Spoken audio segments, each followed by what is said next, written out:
బండి పంక్చర్ అయింది. నడుచుకుంటే సాల్ట్ వస్తుంది.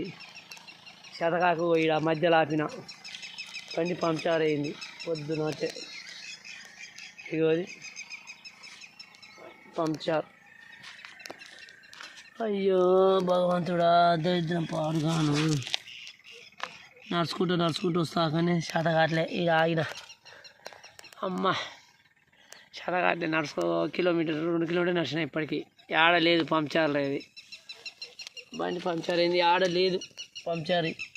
దేవుడా అంటే ఏం చేయాలి? అమ్మ 8 కిలోమీటర్లు నడుచుకోవాలి. 8-9 ఉంటట్టుంది. ఎక్కలేదు అడవిలో. 2 కిలోమీటర్లు నడుచుకుంటూ వచ్చినాయి. ఇక శతకాట్లే. అమ్మ బండి పంక్చర్ వేస్ట్. పొద్దున పోతూనే ఉన్నా బండి పంక్చర్ అయింది.